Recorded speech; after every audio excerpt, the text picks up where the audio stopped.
We're on air? Are we on air? Okay, good. Welcome, everyone, to the Friday morning group. My name is Bill Free. Namaste. Glad to have everyone here this morning.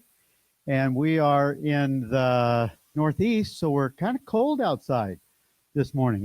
It registered 8 degrees at our place this morning, and I went out and did a hot tub thing outside. I love it when it's nice.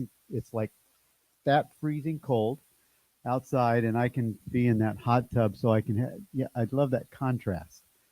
And so I actually look forward to the winter for that reason, because I just love the hot tub time.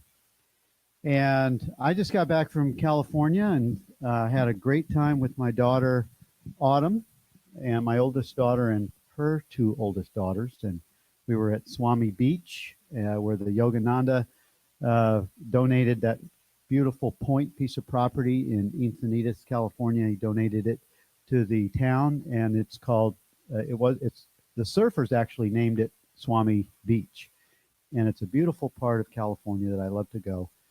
And this time I stayed at the state park right there next to Swami Beach. Had a great time.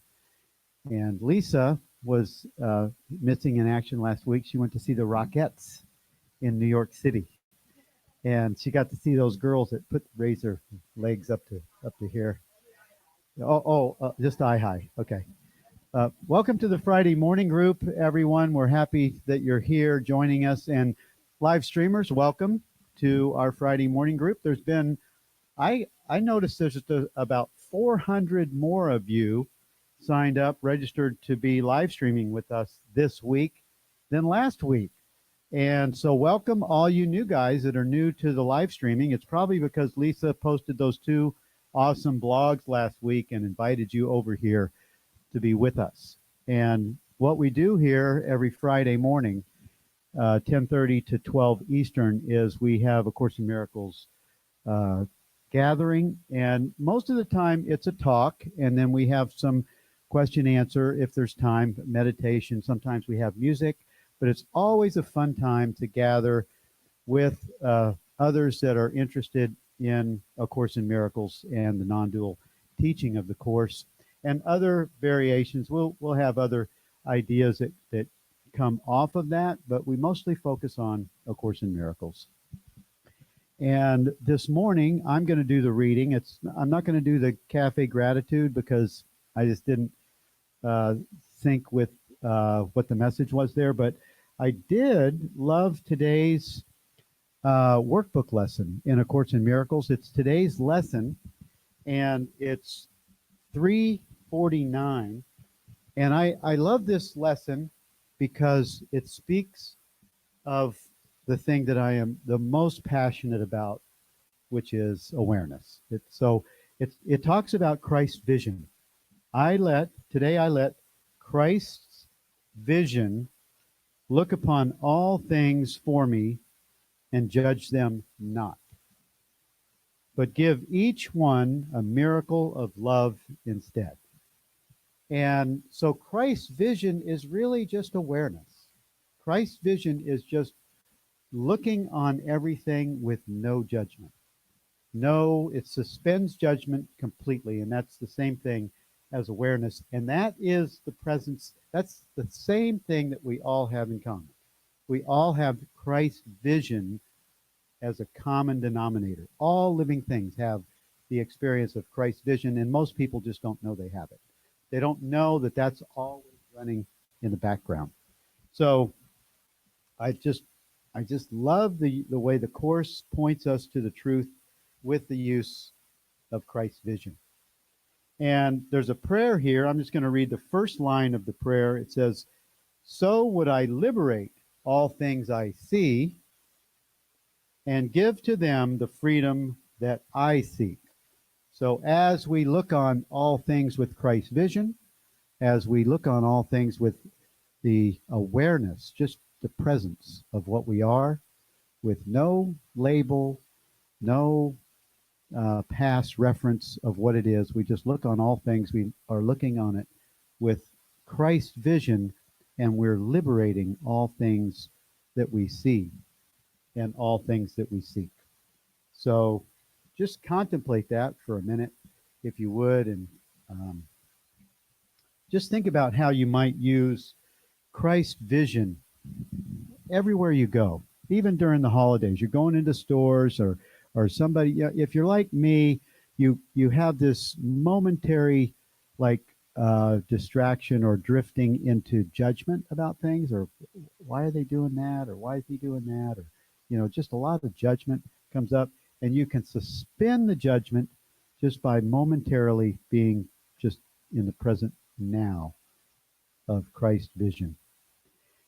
And before we sort of do our meet and greet and say hello to all of our friends that are here this morning, I just want to mention that the Teachers of God Foundation has these awesome programs, and Linda Leland had these cool flyers made up for us for the trade show that we did a few weeks ago. And the 40-day program is always available for you guys that want to sort of give yourself a new, just a shot in the arm of, if you've already done the 40-day program and you didn't really take it seriously or you didn't finish it, jump in the 40-day program and give yourself a re-inject of the principles of A Course in Miracles.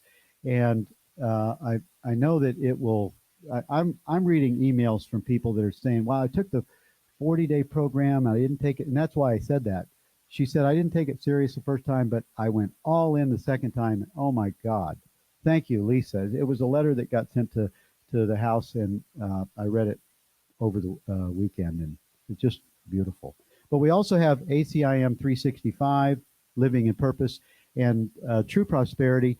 And if you haven't done the Course in Miracles all the way through the workbook lessons, ACIM 365 is something that we offer at the Teachers of God Foundation, that Lisa did all the commentary on all those workbook lessons. She does a wonderful job of that, but it's sort of a motivator to get you to do the workbook lessons for yourself and have that everyday time of contemplation with A Course in Miracles, and really allow yourself to have the gift of what A Course in Miracles offers you, which is freedom.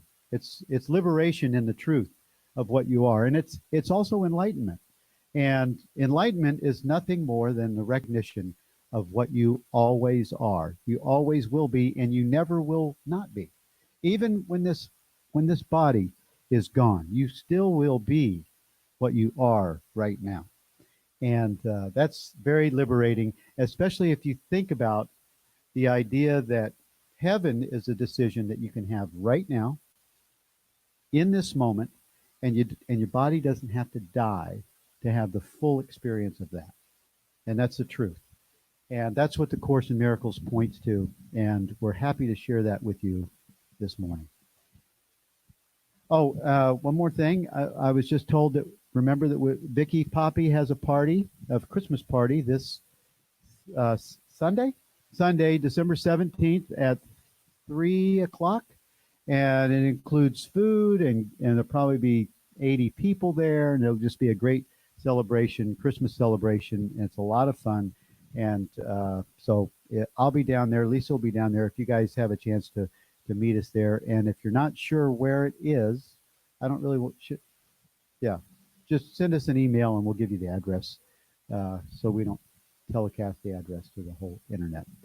But now it's the time to have a meet and greet. If everyone would just please stand and say hello to our friends and live streamers. We'll be right back.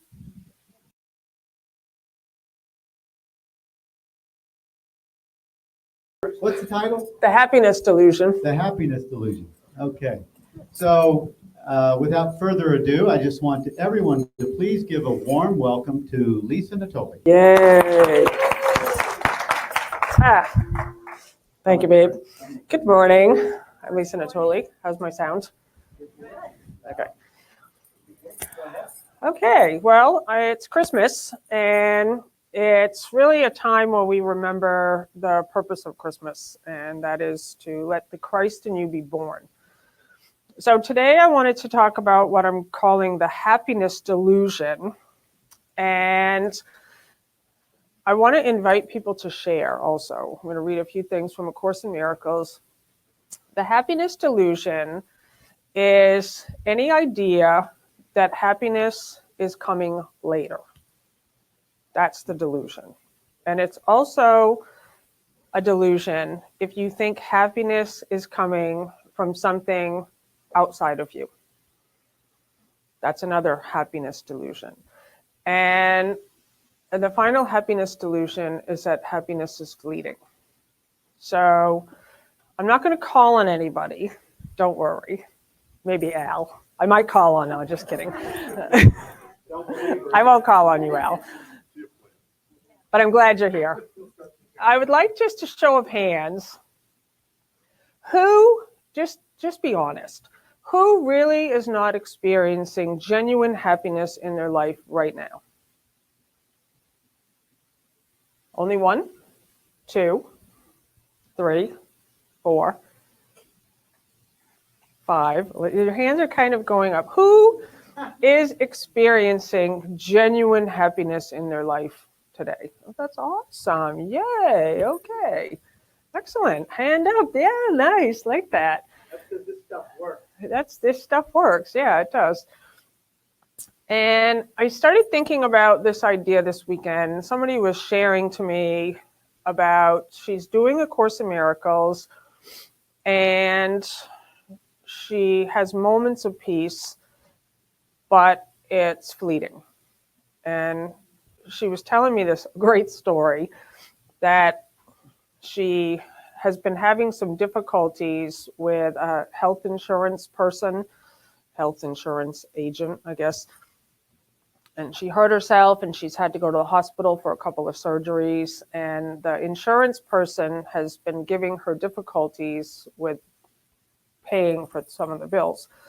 So she's had a few phone conversations where she would just get angry that the person would say something, even though she was remembering her function here and, just extend joy and to join. In the moment that the person would say something, she would forget everything and start acting back in anger. So she told me this next time she called them on the phone, she intentionally said, I am going to apologize to her for all my previous outbursts. And I'm going to join with her and be in joy. And she called with the intention of doing that.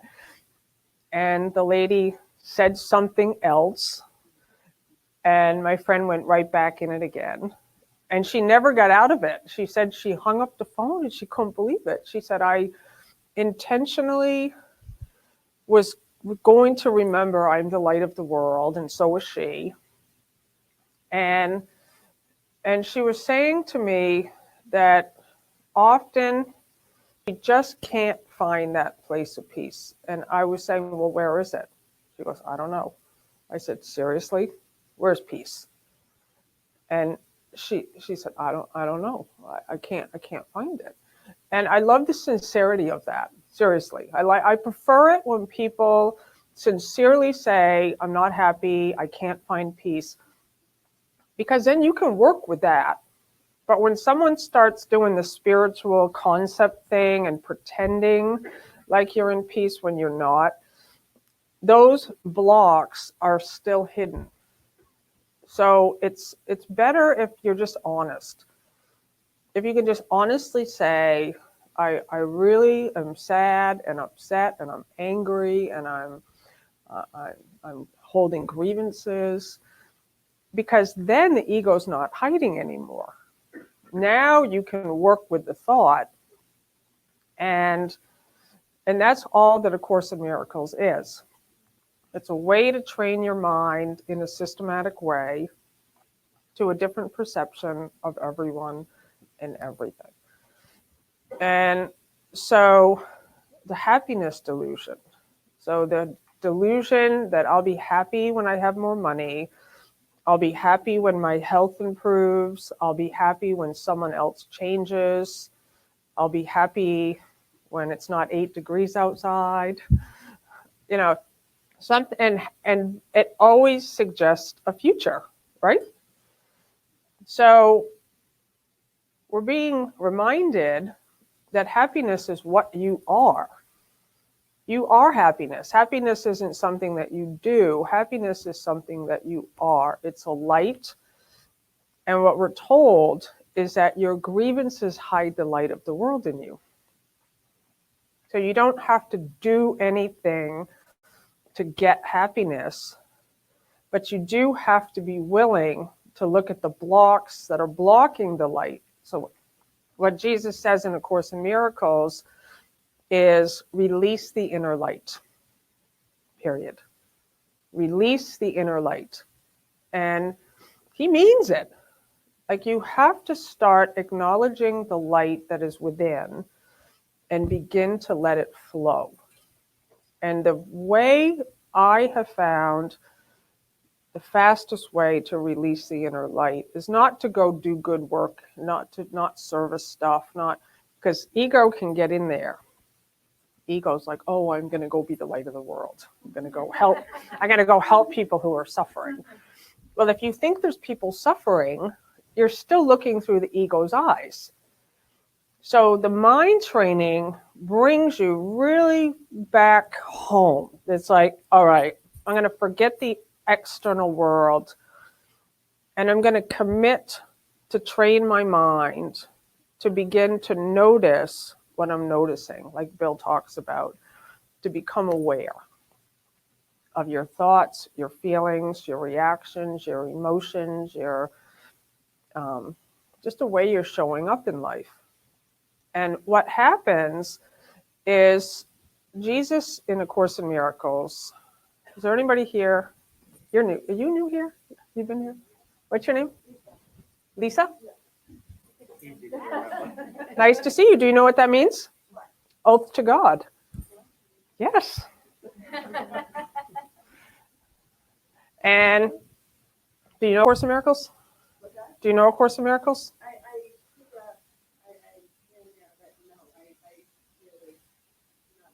Okay, good.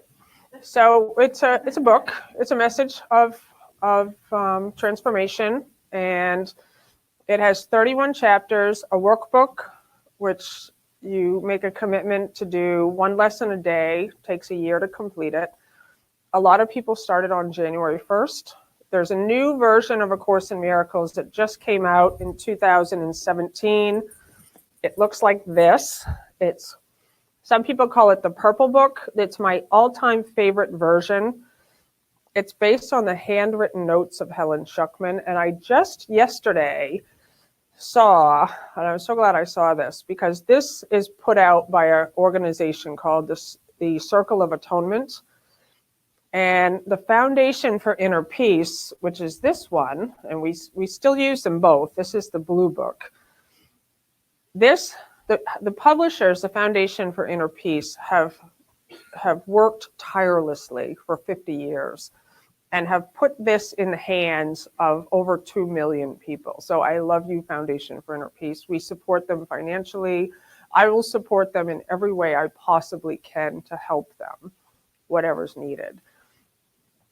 But this book is missing some information, 45,000 words.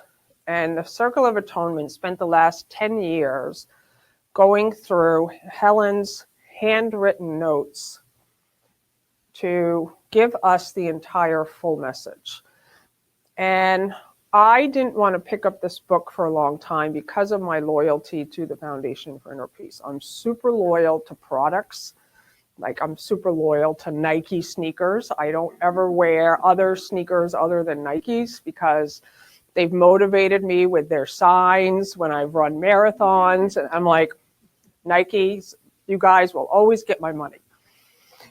And that's how I feel about the foundation. My gratitude for them putting the course into the world is beyond description. So I didn't want to pick up this book, but then I got to look at my resistance. Why am I resisting even looking at it?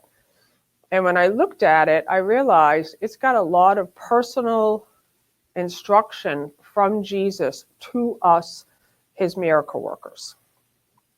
And it was the personal notes that Jesus gave to Helen Schucman and Bill Thetford 50 years ago, training them how to listen to your inner teacher. training you how to let go of grievances, training you how to be in the world. And for whatever reason, they didn't want to put the notes because they thought they're just personal notes. They're very personal. And Bob Rosenthal, he's the co-president of the Foundation for Inner Peace. And I just found last night an extremely long letter of praise about this book on Amazon. And he gives all, who's read that letter? Anybody? It's on Amazon. I just posted it on my website yesterday. He gives the entire history of that early relationship with Helen and Bill and Jesus. And Bob encourages people to buy this book. And it's got a holiday promotion until Christmas on Amazon. So if you guys want it, this is really an instruction manual. And to me, it's extraordinary that you can buy it for $40. You can buy an entire, like courses cost thousands of dollars nowadays, right? And most courses have you depend on other teachers, right? This one has you depend on God. It has you depend on your inner teacher, where you stop looking outside of yourself. Like I see myself as a temporary guide. I got the best thank you letter. I actually have it in my wallet. I carry it, and it's on a teeny little scrap of paper. Someone must have just ripped one of those little notebooks. And she wrote, "Thank you, Lisa, for being my tour guide to A Course in Miracles. Thank you for being constantly delighted." That was the whole message. And like, that's how I see it. Like I see it, that I'm just a tour guide, temporary, to get people to buy the book. Like yesterday on Facebook, I make myself laugh sometimes because we get to have fun here.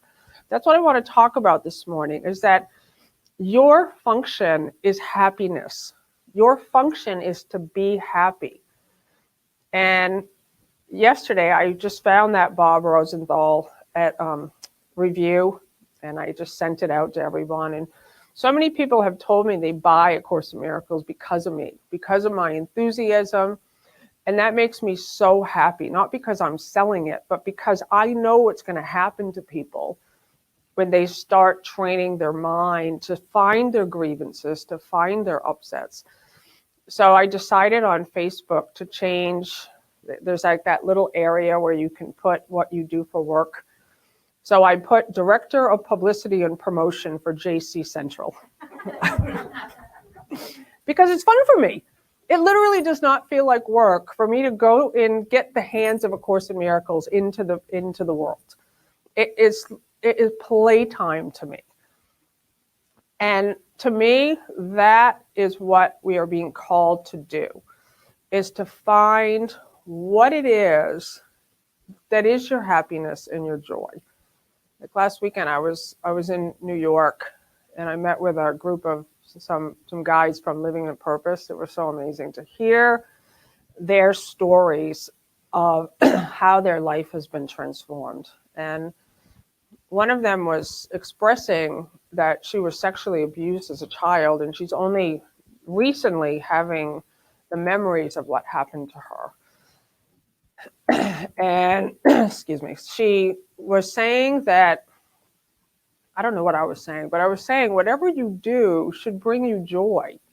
You are never going to be called on to do something here in the world that feels like a sacrifice to you.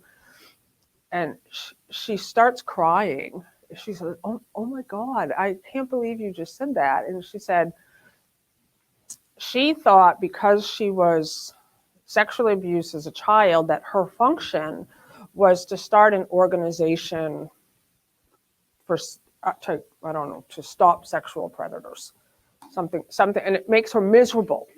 It's just miserable to be having her life mission be all about sexual predators. She goes, you mean I don't have to do that? I'm like, no, you don't have to do that. And I said, and she got so happy in that moment. And that's like the releasing of those blocks.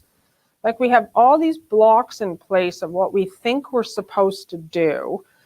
And we think it's supposed to look big and heavy, and it's going to save the world, and it's going to inspire millions. And I said, the one mind that we share, we have one mind. It's in every body. Does everybody get that? When I think a thought, you all think it. When I release a grievance, it literally is happening in the one mind that we share. Does that not make sense to anybody here? Everybody get that? Like, so I said, when you have an idea to start an organization to whatever that is for her, to, she didn't say it like out sexual predators, but basically stop them. In that moment, there's other people who have the passion and the enthusiasm for it. And they're doing it. And even if you look at like what's happening right now in the world, like in the one mind that we share has been an idea that we will no longer tolerate lack of love in ourselves or in others. And that's what Jesus says in the Course in Miracles. He says, when you come to this place, you now share my inability to tolerate lack of love in yourself and in others. And because there are so many individuals like yourself who have come to that place where you say enough with the self-sabotage, enough with the judging, enough with the attacking, it ripples through every mind. It does not matter what that mind believes, they think they believe in time and space, whether they're atheist, Muslim, Jewish, doesn't matter. That one thought is rippling through every mind. And now look what's happening. It's like all of a sudden people are coming out of hiding and sharing their stories and saying, we will not tolerate sexual abuse. It's all over the news now. And they're calling for action about it. So I don't have to do it. It's already happening. People have the passion for it. And so our part is to be happy. So I wanted to just read this one section here. This is from the text, chapter 20. So happiness is no delusion. Okay, so I call it the happiness delusion only because the delusion that you think it's later, or that it's fleeting, or that it's external from you. That's the delusion. But happiness is no delusion. And Jesus says in here that you will not be happy, you ready? Until you find your function and fulfill it. You will not be happy until you find your function and fulfill it. So he uses the word function and purpose several different ways in here. So there's not just one correct answer, but would anyone like to just throw some out of what is your function? Joy. Where'd that come from? Kelly. Joy and forgiveness. Joy and forgiveness. Yep. Devin? But what is your function? Don't put the camera there, but what is your function?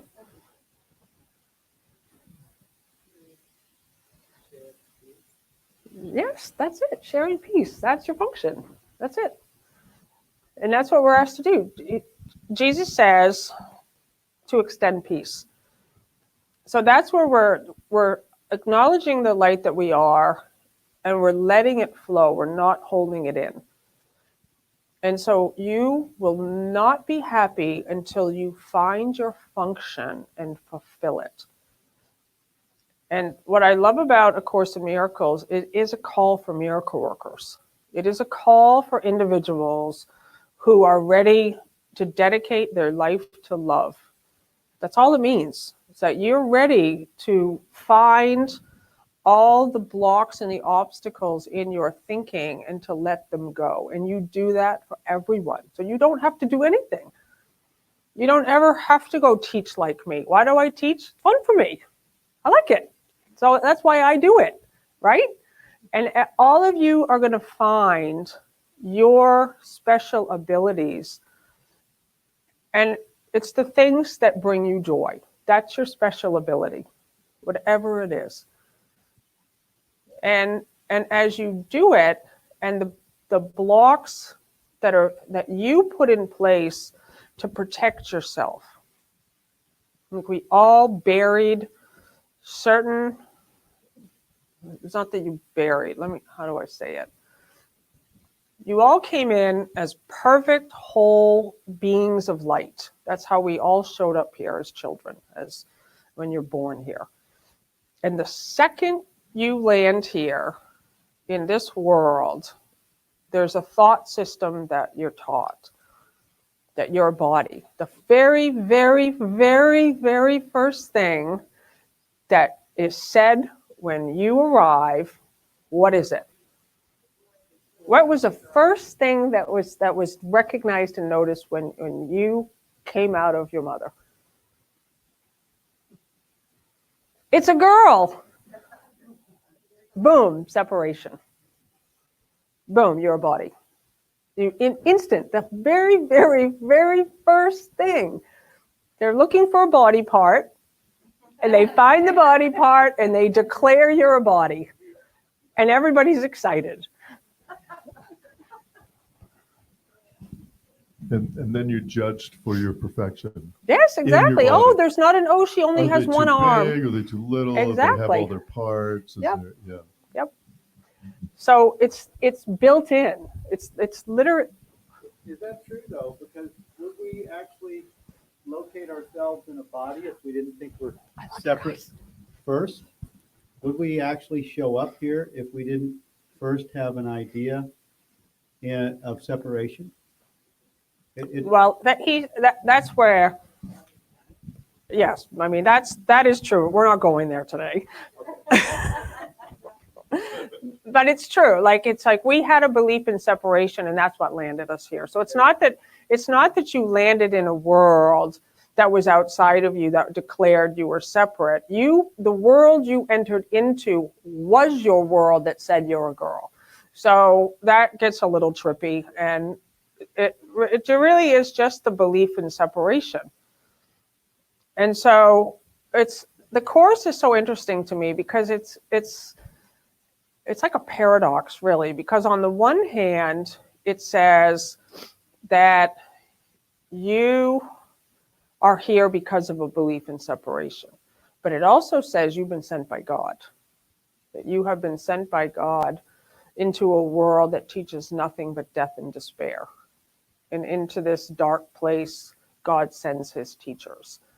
So this is the journey back. So you did come here because of a belief in separation. That's the prodigal son story. I can do it better than God. I can do it without God. I want to have the experience of separation. And you quickly forgot that you made that decision. And so that's why this is so exciting to me, that it's in time and space, that this message from out of time has made it into time. That's crazy to me. That is so exciting. And you can buy it for $40. Right? It's crazy. It's on Amazon and people go $40. I'm like, are you kidding me? An entire thought reversal system that you get to do at your pace and you don't have to depend on anybody. And the beauty is that you can find teachers that can help you shorten your learning curve. That's why I spend thousands of dollars hiring other teachers who I can see have done a lot of work for 20-something years. I hire them to help me shorten my learning curve. That's why I'm so grateful for the teachers and the individuals that are available for coaching and for mentoring. Just briefly, you find individuals that can briefly kind of put you back on the path, but you don't need them forever. You just need them long enough so that the foundation that's in you is built. And it talks about the purification that occurs. It's right in the first text chapter in here. And it talks about that as you have the willingness to take responsibility for your thoughts, your feelings, your emotions, for everything that you think you see. So you take responsibility for every situation. And you don't have to believe it. You don't have to say, how could I have caused that? That's what the mind does. How did I cause cancer? No, you don't do that. You just take responsibility. Okay, wow, whatever seems to be happening, I caused it with my belief in separation and that I'm a body. Boom, done. And then now you can start to work with how to release the thoughts that you're a body with cancer. Because you're not a body with cancer. You're light. You're pure light. You're whole. You're eternal. You're changeless. And the more that you begin to identify with the light, and that's what Jesus calls Christ. That's Christmas. That's the whole journey. The entire journey. All this looks big, right? It looks complicated and big and overwhelming. But if you make a decision to do one lesson a day, you're literally done with like this much of it in a year. And a year's going to pass anyways, right? So you might as well do something in that time that's going to change your entire experience. And this time next year, and all the hands that went up, you've already done it. So I already have witnesses here of how transformed your life becomes. And I'm just going to just say one more thing that Bob Rosenthal said, is that it's such a beautiful review, because it says this is a beautiful book. I encourage advanced students to buy it. He says I don't think beginners should buy this book. And me as a beginner, if I read something like that, that would make me want to buy it. But he says, I think that this really, it has everything.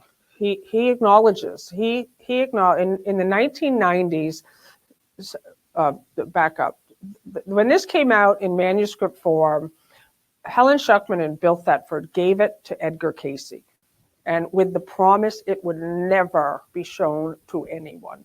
So they put it in a vault. They put it in a vault at the Edgar Cayce Library, and they promised nobody will ever see those notes. And I think it was either Edgar Cayce's son or grandson didn't know about that promise and moved the manuscript in the 90s from the vault into a locked private room. Well, somebody broke into that locked private room, took the manuscript out of the library, photocopied the whole thing, and put it back in the room. And that's how all the court cases happened with the copyright thing. That's why they knew it was shared. That's why we have the urtext. That's why we have all of the notes that were just never shown. They were supposed to be private notes. And when people got copies of the urtext, the original manuscript, they realized how much actually was left out of the Blue Book. And Bob Rosenthal said that the only time that he knows that Helen deliberately left something out, that she willfully left something out, knowing that Jesus gave this for the book, and she didn't want to leave it out, is he gives a lot of information about sex in here.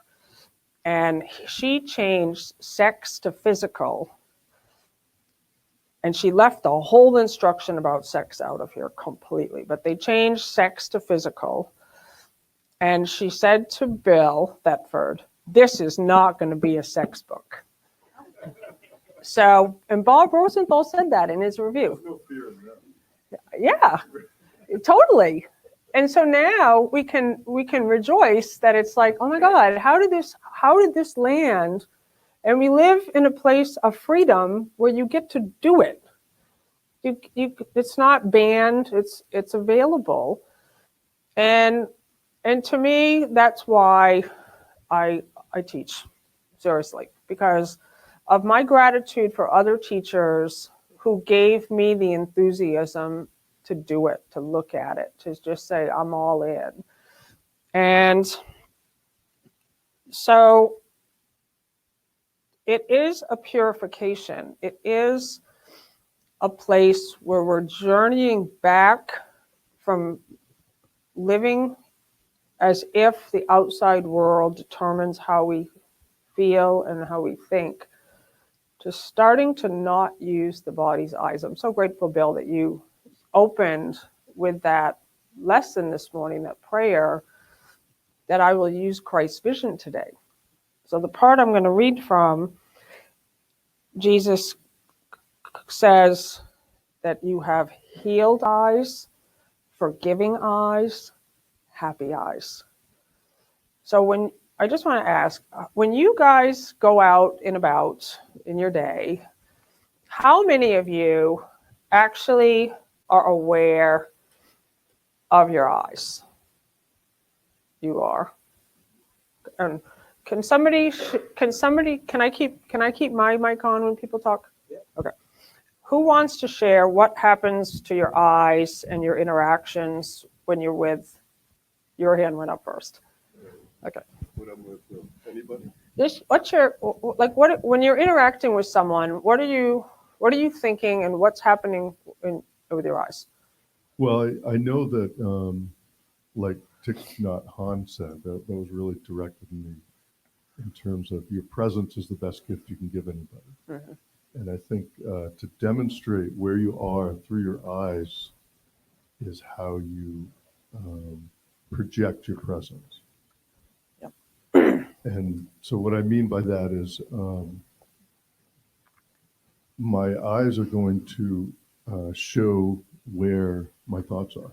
Mm-hmm. And whether the person receiving is aware of it or not, Mm-hmm. they're still gonna, that's what they're gonna see. Yep. And so how do I wanna be in the world? I want to raise the consciousness of the world as much as I can. So it's in my thoughts and it's in my eyes and it's through the presence that I share with other people. Yep. Beautiful. And I can feel it while you're talking. You were looking right at me. And to me, Jesus says, don't use the body's eyes. You're going to use Christ's vision, which has nothing to do with what the body's eyes see physically. But at the same time, to me, it's a good practice. When I'm with you, I'm remembering my whole body. I'm remembering the light that I am. And he says, you have light coming out of your fingertips. That's what I like about the Course, because he's actually including the body. He's not trying to get us to escape the body. So light is, if you're connected and you're allowing the inner light to be released and flow, then when I'm with you and I don't ever have to say a word, I can imagine light coming out of my fingertips and light coming out of my eyes, and I see your wholeness. Doesn't matter what you say to me. I see your wholeness. I see your perfection. I see your innocence. I see your holiness. And that's what Jesus is talking about. That's healing. That's how we heal. We don't do anything. The light is doing everything. And the light in me, in my remembrance of it, awakens it in another. And we're not sticking around waiting for confirmation of it, because we're not using the body's eyes anymore. If I see you whole, which I do, and you're telling me some other story about how horrible you are, whatever, if I start joining with the story, I've just lost Christ's vision again, right? So it's a total dedication. It's a total dedication that to me, when I think of my eyes, when I'm with someone, it's just like it's like I'm able to be in my body fully, and I'm able to just connect. It's I don't know. Does that make sense? Everybody here? And so he talks in here about, let's see, healed eyes. Oh, I just lost my place. Oh no. Okay. Here's one place, but I wanted to find, oh, here it is. I did not lose my place. Okay, good. It says, to see the world through happy eyes. The holy do not interfere with truth. They are not afraid of it, for it is within it that they recognize their holiness and rejoiced at what they saw. Have you wondered what the world is really like? How it would look through happy eyes. Who sees the world here through happy eyes? What does it look like? Want to share? Who wants to share? You want to share?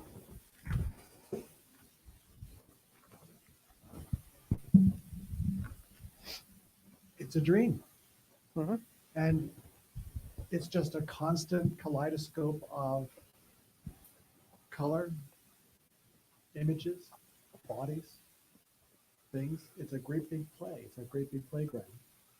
And I just see from the place of the Christ of the Spirit, I see that, and then what's behind it is the Christ that I'm looking at. I'm looking at myself. Whatever's going on in the play, whatever's going on stage, whatever's on the movie, whatever analogy you want to use, it's okay. Can you talk about how that happened for you? Like how you went from how you used to see to how you see now? It's exactly what you described earlier in the talk about having to remove the blocks.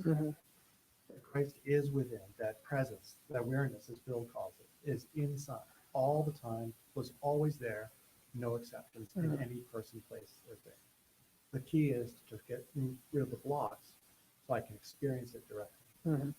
And then eventually, like you sometimes say this, the way you use the language, is I started talking from the Christ, looking at my ego's experience in the world. And so I identify more and more with the Christ and less identify with the ego. Even though the ego is active, it still does stupid stuff. You know, it's still getting in the way. I can catch it and I can actually enjoy the game that it's up to. It's like a little child running around trying to cause trouble. Beautiful. And that's so true. Like in the 40-day program right now, it's very active in that Facebook group. And people get to day 19, day 23, day 24, and they're like, oh my God, everything's falling apart. I always say the same thing to every single person. At the beginning of the 40-day program, when you get in, there's a 3-day preparation, and I ask everyone to write a commitment letter that you are going to make a commitment to do all 40 days and finish it, because I know what's going to happen. Day 20, everything that you buried in you as a fear-based thought and that you have been managing for your entire life, trying to hold your world together, is going to start moving. The energy, the light starts moving, all that buried stuff. And when it moves, it looks like it's out here. So people are just really just not being nice anymore. Your body's outside of you too. So the body can start to experience pain. And they're like, I don't understand. I'm doing something wrong. And I always say the same thing. Read the commitment letter. Keep going. Just keep going. And because it is an undoing.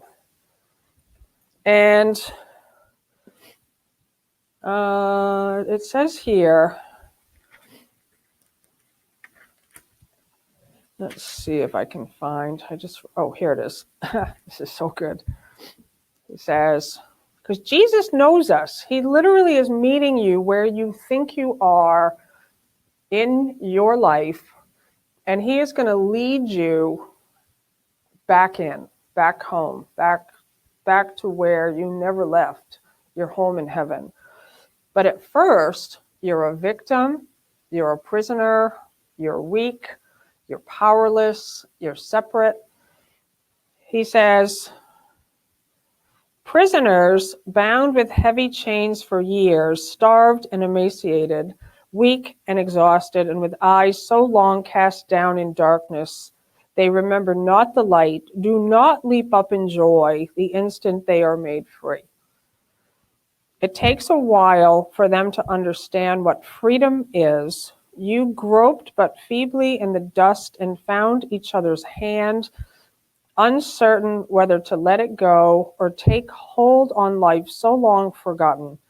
Strengthen your hold and raise your eyes. He says, raise your eyes. Like there's literally something happens to you physically when you do this work. You feel this area strengthened. We're all hunched over, right? Like we're all in that space of sickness and darkness. You're literally trying to protect yourself, and the body responds with like this. Just hiding your heart. You don't want to expose yourself. You don't want to be seen here, right? We don't want to be seen here in the world. We've been told we got to be perfect. Don't show yourself. Don't talk too loud. Don't do too much. So we end up getting into this position. And when you start to do this work, you actually feel the strength returning. Yes? We all have that experience. The strength returns to you and you become upright again. Like how many of you can remember? Much of my life, I didn't look people in the eye. I was so afraid that I just didn't dare to look people in the eye. Well, all of a sudden it started to come to me where my head was lifted. And this is all the Bible stories.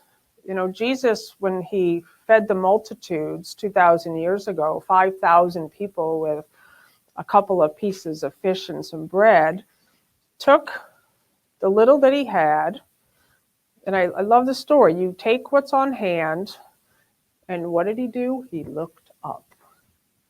And what does that mean? It means you look away from the appearance and the illusion. You look up. You're looking not up to something outside of you, but there's even says in here, look up and see your name written in the stars. Look up, exclamation point. Like look up, stop looking downward to the dust and oh, I'm so sad. Oh my God, it's Christmas, it's Friday, it's, like I'm the light of the world. And you feel the light starting to move, but what he says here is at first, you will not leap up in joy when the prison gate opens, because all you know is living in fear. You don't know what it is to live in the light. So I'm so grateful for a space like this that's physical, that we can meet each other. Like so many people who are in the 40-day program say, when they start doing this work, I have no one to talk to. I don't have anyone to talk to. I can't talk to anybody, my coworkers, my family, my husband, my wife. I want people to talk to who are getting it, that this isn't a real place. And we have found each other. And so he's saying in here, let's see. I just love these words so much. So he says, and these are the two sentences I just read. Have you wondered what the world is really like? How it would look through happy eyes? The world you see is but a judgment on yourself. So if you see a world of sadness and sickness and misery and despair, you are literally seeing your own judgment out there. But when you have the willingness to let the blocks in you, all your judgments, all your grievances be removed, you don't see that anymore. I still see it. You can't but help see it. But that's why he talks about that this is a plan of teachers. It's a plan of individuals who remember who they are, and they're carrying the light into those places of darkness. And guess where the darkness is? Those are your own past judgments. You're not carrying the light out to the world, to other people. You're carrying the light back to yourself. That's why it's so important that you find your function and fulfill it, because you're only giving to yourself. You're not giving to anyone else. So it's a quickening. You're like, all right, I'm on it. I am totally doing this from now on. And it's not a doing. So many people think because they see me online or they see me here teaching that my whole life I'm teaching the Course in Miracles. I almost never teach the Course in Miracles in my daily life. So you might see it because you'll see something I posted online. People have signed up to receive a reminder from me, so I will do it. But when I go out, I'm not talking about the Course. I'm just being happy. I'm not out there trying to save anyone. I don't think anyone needs my help. When I went to New York this weekend, I just had the best time ever. I just ate the cake. I went to all the restaurants. I went, right, Al? We went to Denmark. That's all we do. We're just little kids having fun. We're not teaching the Course to anybody. But my prayer where I work with Jesus is I say, Lord, I am here. If someone needs my help, here I am. Send them. Send me to them, send them to me.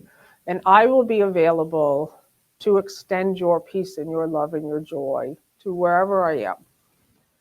But when I go somewhere, I'm there to receive and to be there, just to be the light when I'm sitting in a chair. You guys are all beaming the light right now, and I'm so grateful. You don't have to do anything else other than what you're doing. But when you forget, you know it, right? When you forget the light that you are, you know it. And so it gets faster and faster where you're quick to come back to the happiness. So where is the peace that you think is later? When you get more money or when your health improves or when somebody stops being an asshole. It's not out there later. No one needs to change. No one needs to do anything. And so it says the world you see is but a judgment on yourself. It is not there at all. Judgment lays a sentence on it, justifies it, and makes it real. Such is the world you see, a judgment on yourself and made by you. Funny, right? Like you can begin to laugh like, oh my God, I'm insane. And I'm going to stop being insane now. I'm going to start giving. I'm going to start giving to myself. And it says, this sickly picture of yourself is carefully preserved by the ego, whose image it is and which it loves, and placed outside you in the world. So I loved, Henry, what you were saying, because when you start allowing yourself to see your grievances and release them, so this work is very specific. You need to find the people who are your enemies and who you hate and who you judge. You have to find them. And you have to forgive them if you want to be happy. It's just a block that's in you. They're not doing anything. They're actually not even there. The ego does not want you to know this. The ego wants you to really say, no, they really need to do the Course in Miracles. Like they need to stop doing what they're doing. And what Jesus says is when you reach a certain point in this journey where the ego's thought system, the thought system of fear begins to dismantle, it says the ego will no longer pretend to be your friend. So your whole life, the ego has been pretending to be your friend. It gives you promises of later that life will be good. Later, I'll find that partner and we'll get married and happily ever after. And the ego is just like, okay, I'm just going to give them a little bit of hope. And they'll keep looking for ways to heal themselves. And later, they'll get a healing. Or later, But once you're onto that thought system and you're like, I'm done with you. Your days are over. But you have to even love the ego. Because it's like if there's any hate in you at all, even to the ego, because the ego is nothing. So you're looking for those little threads where you're not loving everything. And you're allowing yourself, that's why trust is so important, because when the ego's thought system starts to dismantle, it looks very chaotic for a while. Right? Everyone's shaking their head in this room. And things start to shift and move. You can't believe the things people start to say to you and your family and your coworkers, and your people tell you all sorts of things. And then your thoughts start to tell you things. And so it requires a vigilance. Jesus, he says, it's all or nothing. There's no meeting place between the two thought systems. So as long as you want to keep one foot in both worlds, that's fine. And the light's still going to do the work. It will take you a lot longer. Until that moment comes when you finally do say, okay, I side with the truth. I am the light of the world. End of story. And what my experience is that when you do that, that really brings up everything that was buried, like in a total intensity. And that's why I'm so grateful for the support of people. I remember living in New York City in the 90s. I didn't know a single person who'd ever heard of the course. There was no internet back then. There was no course groups that I knew about. And I remember my gratitude when one person showed up who knew the course. It was like Christmas morning. And then to be able to meet with that person, like to just be like, oh my God, I'm not alone. And Jesus says that. He says, at this stage, that you will find your mighty companions. You will not go alone anymore. And he talks in this section, I'm reading from chapter 20, the vision of your brother, is he's talking about the holy relationship. Who in a holy relationship can long remain unholy? And somewhere in here, it talks about, I'm not sure where it was. Oh, here we go. He says, the ark of peace is entered 2 by 2, yet the beginning of another world goes with them. And so it's interesting how in the text, he's talking about the holy relationship and the special relationship. And it's kind of like he talks about it in 2 ways. Like there's several parts in here where it really does sound like he is talking about you will be given a partner. Like it sounds like it is an actual, like you and another. But in a lot, and then he talks about what it is to take it from unholiness, where you have separate interests and separate needs, and you use the relationship to undo the separateness until there is only a joined purpose and the holiness is recognized. So there is that part.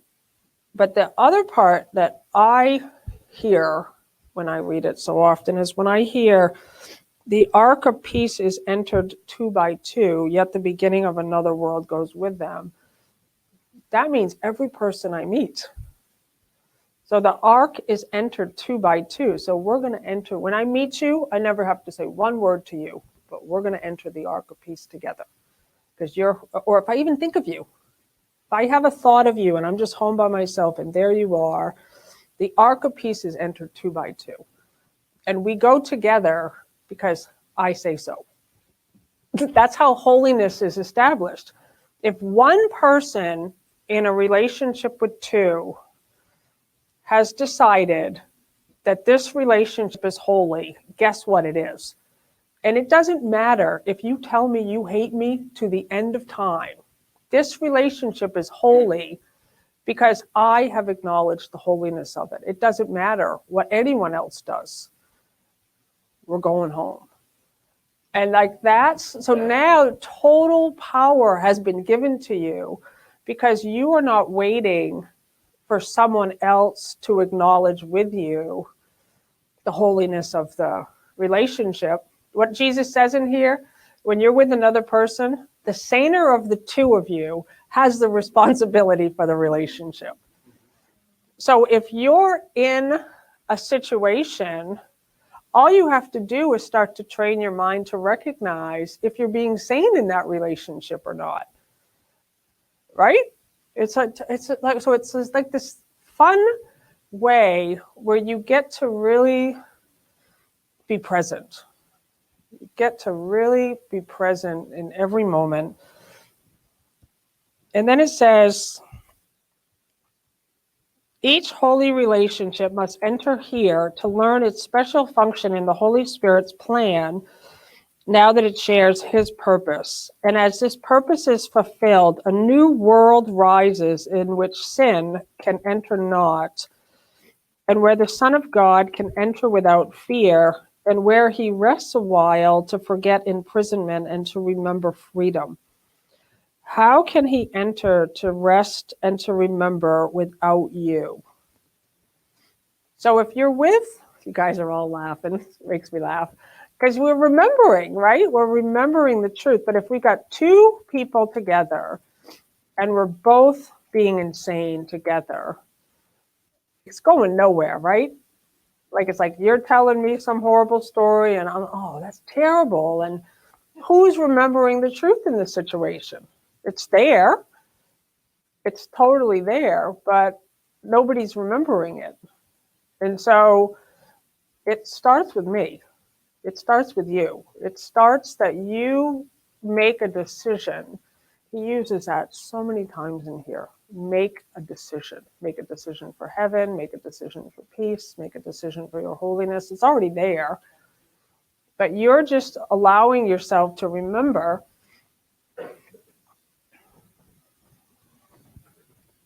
This is great because I think it removes, like you said earlier, removes the idea that the person opposite you has any bearing on your happiness, which is, all the lists of things that are there. And there's also a huge flag when you start losing it, and that's being defensive. As soon as you feel like they're attacking you, you're not there. Yep. It's a big flag on. Yep. You're making it up. Yep. Hello. Yeah. And it's so fun because now I'm so glad you brought that up, because now everything in your life can be used for the function of healing. So when someone is attacking me, or when I'm in a situation where it's going right off the grid, right? It's not going the way I want this day to go. That's all that ever happens here in time and space, right? When you let go and let God, it's not going to go the way you want it to go. So now he calls it a happy game children play. Salvation is a happy game children play. So the way it's a happy game is I acknowledge you are all in my mind, a whole part of my holy mind. You're not outside of me. You're me.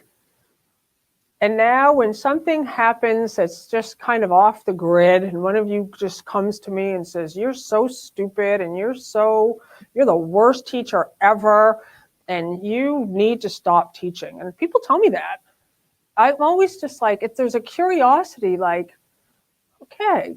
Like, it's just like you learn the pause. You learn like, this is interesting. This is happening. Like, it's just you not and if you do react, and I do react, I definitely have moments still where I just will go, it's an old pattern still running, that's all. But you catch it immediately. Just the other day, just 2 days ago, I think, I woke up in a total fog, right? I just woke, oh my God. I woke up, it's 7:30, I had to be somewhere at 9. And I just felt, so I didn't take that moment to connect. I always take a moment to just, before I get out of bed, I remember, okay, I'm the light of the world. I'm sent by God. I'm here on a one-day assignment. Remember the truth of who I am. I'm just here listening. Lord, here I am. Just that's how my day starts. But I didn't do that. So I go into the bathroom, brushing my teeth, like, oh man, this day. And I remembered in the bathroom, like, no, joy heals. Joy is a vibration that heals. God's messengers are joyous. So I got all these lines like running like track in my head now to replace the other thoughts that have always been running. And I remembered, joy heals all sorrow and despair. God's messengers are joyous. I'm like, yeah, that's right. And it's all happening just in the bathroom. I walk out of the bathroom. I'm happy. The cats are running all over my feet. And I'm walking down the stairs thinking, joy heals. God's messengers are joyous. I turned the corner, and Bill had just returned from California, and he bought me a gift. And the gift is so cool. It is 3 letters that spell out joy. And he put them on right there. So I come down the stairs, turn the corner, and boom, they're sitting right there, joy. And I'm like, oh my God, I am so powerful. No, I didn't think that. But that's what I thought. Like, I'm literally manifesting in real time my thought system. And it's like, oh my, and that's why it's a happy game now. Because now you can make a decision. Do I want to keep living in the old way where I'm a victim and people are doing things and I'm tired and I'm sad? You still will have things happen to you. It doesn't matter if you have physical symptoms. I have physical symptoms of things. I have.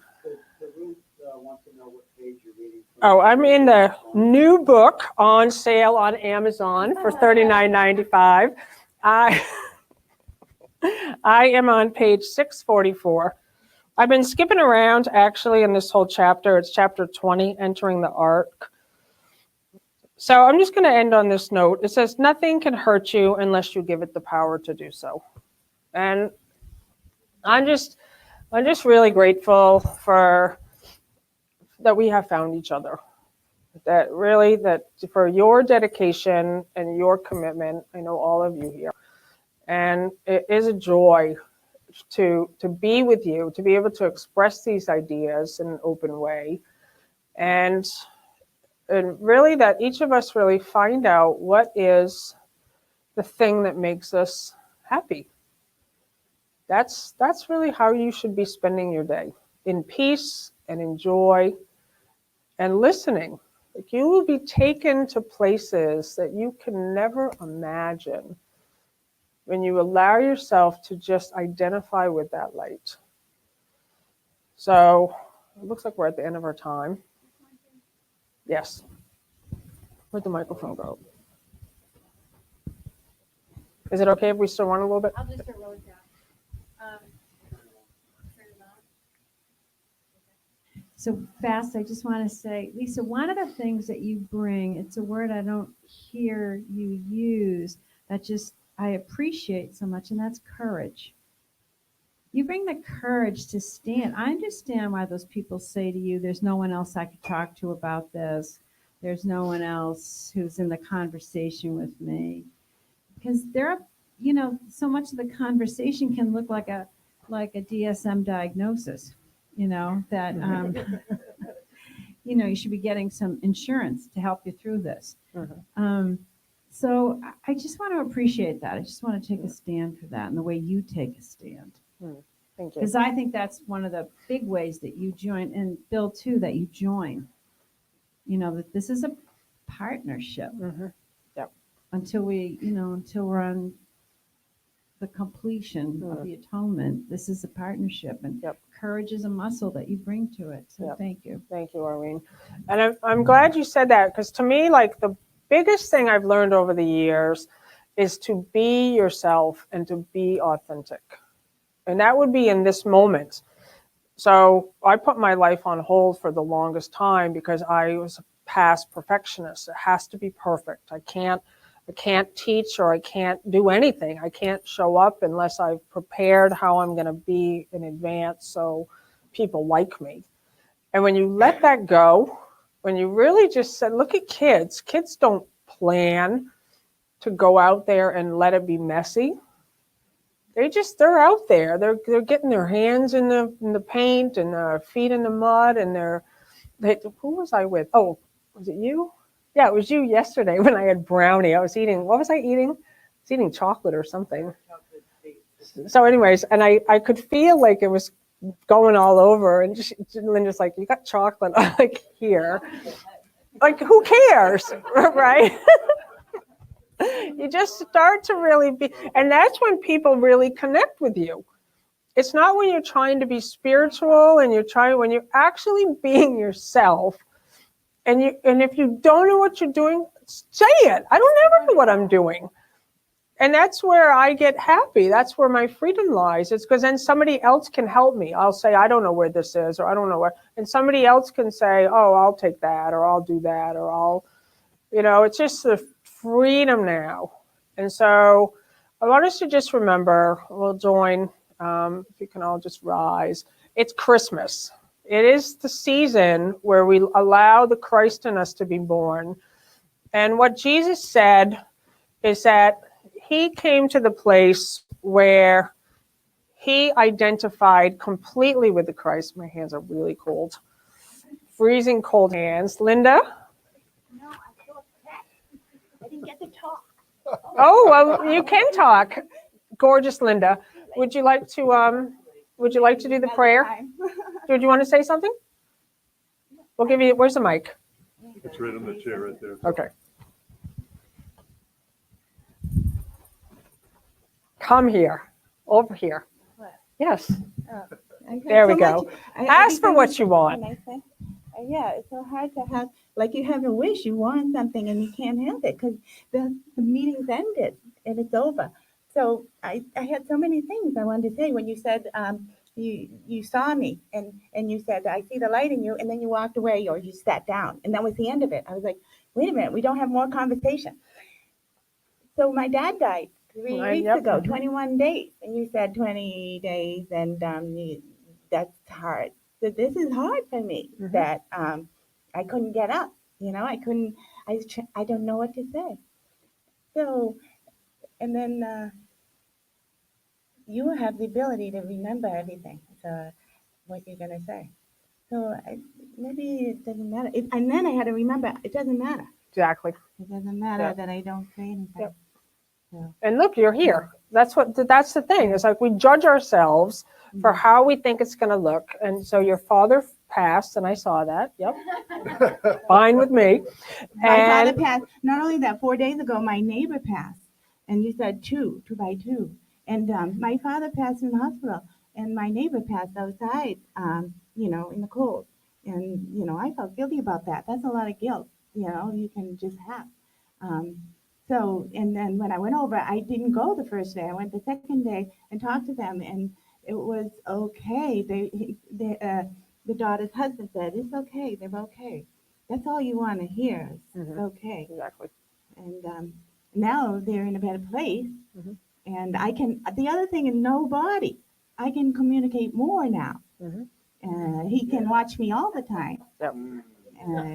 Like I wanted. That's interesting. He was a kid. He was a kid at the end. Just like you say, he Yep. said whatever he wanted to say. He said, I said, you might not make it. He said, don't scare me. Don't scare me, like this real, Yep. I learned a lot and had what I wanted at the end and still now. And I have to see the light and be the light Yep. and not be afraid that what I want, whether I can have it, I can have it. I got it. Yeah. You do got it. An amazing thing. Amen, sister. Thank you. Can I get an amen on a Friday? Amen. So thank you so much. You got it. Yeah. Welcome back. Welcome back. Yeah. Been wondering where you are. So just thank you guys for being here. And if you would like to support this space and this ministry, we so totally appreciate it. There's a box in the back there. Helps us to pay for this space. It helps for the live stream. And so before we do the closing prayer, we acknowledge the generosity and the blessing of the tithes. And we say together, divine love as me blesses and multiplies all that I am, all that I have, all that I give, and all that I receive. I never put it in the right order, I don't think. It doesn't matter. It doesn't matter. Yeah. Huh. Okay, just closing your eyes. Take a deep breath. I want you to feel the hand next to you. You guys out there on live stream, you're holding a hand, the hand of Christ. And there is a light in you that cannot die, whose presence is so holy that the world is sanctified because of you. And we acknowledge this light. And we have the willingness now to release this light. This is the gift that you give in every moment. And we are joined at the edge of this world. And we are told that we would find each other, and we have found each other. And this world does need light. We're giving it back to ourselves. We're extending the peace of God in our hearts and our minds, through our hands, through our eyes. We look at this world through happy eyes. We see wholeness. We see innocence. We see the light of God in every situation. And we are available, Father. We are your children. And we are happy. We have found the happiness that you have restored to our memory, to our minds. And we carry it, and we give it, rejoicing. Amen. Amen.